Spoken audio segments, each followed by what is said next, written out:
الله الحمد لله والصلاة والسلام على رسول الله وعلى آله وصحبه ومن والاه وما بعد السلام عليكم ورحمة الله تعالى وبركاته وسؤال كمدة سؤالي جوجوسكا هاي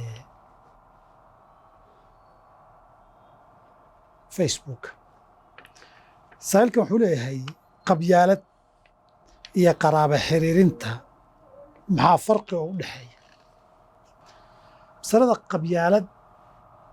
iyo qaraabo xiriir qaraabadu qasab ma horta in isku qabiil tihiin hooyada waa qaraabada kuugu dhow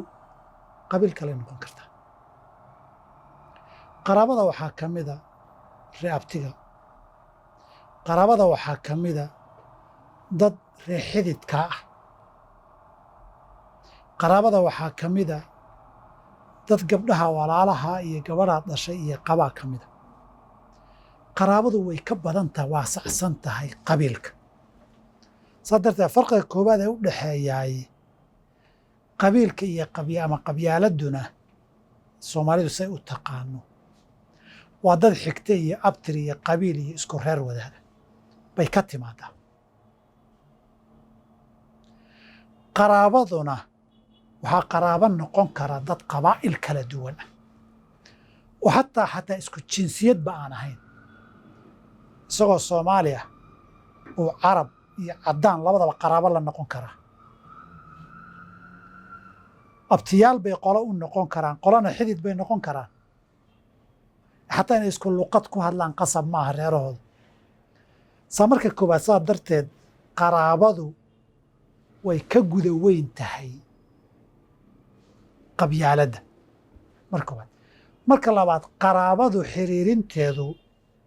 iyadoo xuduuddeeda sharciga iyo macsiinahan la eegayo waa wanaajin dad wax la taray dad wanaag loo sameeyey dad la soo dhoweeyey dad la daryeelay qaraaba xiriirintu waa waxtar iyo wanaag gudbin waay iyo wax samo oo laga shaqay qabyaaladuna waa xuma ka shaqayn qabiilka mahaya qabyaalad iyo qabiilku wax gacan kuugu jira ma aha ciddaad u dhalatay iyo qabiilkaad tahay waa qoonda ilaahay iyo doorashadiisa laakiin lama diidana shucuuban wa qabaa'ila litacaarafu baa layidhi ilaahay baa qabaa'il idinka dhigay laakiin waxaa la diidan yahay waa qabyaaladda qabyaaladdu ereyga markii qabyaalad la yidhaahdo cursiga soomaaligii waa dad xumo isu garabsaday dhalashana ka dhaxaysoo wadaaga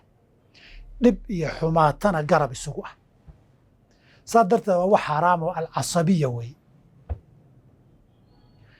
saa darteed farqigaasaa u dhaxeeya qaraaba xiriirinna waa sama iyo wanaag iyo waxtar iyo wanaajin iyo soo dhoweyn qabyaaladna waa dad abtir iyo reer wadaaga xadkay dooni marba ha joogta marbay Soomaali joogtaa markaan dadan Soomaali ahayn laga wada hadlaya waay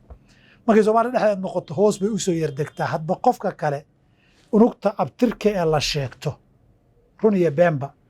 aad isu kala dhowdihiin sida markaad rumaysan tihiin qofka aad xumaha garab ugu noqoto waa xaq la diidan yahay ama dulmi iyo xadgudub la wado baa qabyaalad la yidhaahda tanna waa dembiyada waaweyn qofku inuu garab ugu noqdo waa dembi tanna waa ajirka waaweyn oo xiriirinta qaraabadu thawaabka iyo fadliga badan laga helo taas labada waa ku kala duwan yihiin wabillahi tawfiiq